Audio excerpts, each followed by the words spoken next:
नवनवीन व्हिडिओ पाहण्यासाठी व आमच्या सोबत राहण्यासाठी चॅनलला सबस्क्राईब करायला विसरू नका। तर बघा काय शासन निर्णयात काय म्हटलेलं आहे, बौद्धिक अक्षम कार्यशाळा प्रवर्गातील कार्य करणे अशासकीय संस्थांना सहाय्यक अनुदाने वेतनेतर निधी वितरण करण्याबाबत जीवन विकास ग्रामीण महिला मंडळ लातूर संचालित विठ्ठल पांडुरंग अपंग संमिश्र कार्यशाळा लातूर सन 22/2023-24 आणि 24-25 वेतनेतर दिव्यांगाच्या विशेष अशासकीय शाळा कार्यालय शाळांमधील शिक्षक शिक्षकेतर कर्मचाऱ्यांच्या वेतन तसे वेतनेतर थकबाकी अदा करण्यापूर्वी अवलंबायच्या विविध कार्यपद्धतीबाबत संदर्भ क्रमांक 2 येथील दिनांक 2 जानेवारी 2026 शासन निर्णय विविध करण्यात आलेल्या तपासणी सूचनेनुसार प्रस्ताव तपासून सादर करण्याच्या सूचना निर्गमित करण्यात आलेल्या आहे।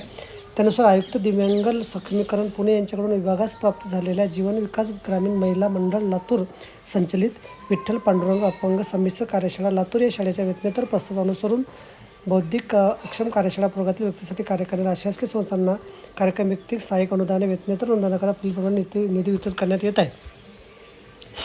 सदर निधी खर्चावर नियंत्रण ठेवण्यासाठी आयुक्त दिव्यांग कल्याण आयुक्तालय महाराष्ट्राचे पुणे हे नियंत्रक अधिकारी मंडळातील आयुक्त कार्यालयाने शाळेकडून स्वतंत्र निधी मागणी न करता सदर आदेशाने जिल्हा कार्यालयांना निधी त्वरित वितरित करावा। नियंत्रक अधिकाऱ्यांनी उपयोगिता प्रमाणपत्र सादर करण्याच्या अटी सदन राहून निधी वितरित करावा। सदर निधी खर्च झाल्यावर त्याबाबतचे विवरण उपयोगिता प्रमाणपत्र 1 महिन्याच्या आत न चुकता शासन सादर करण्यात यावा। ज्या उद्देशासाठी निधी अनुदान मंजूर आहे त्या व्यतिरिक्त इतर कोणत्याही उद्देशासाठी खर्च करणार नाही, तसे इतर लेखाशाच्याकडे निधी वळता येणार नाही।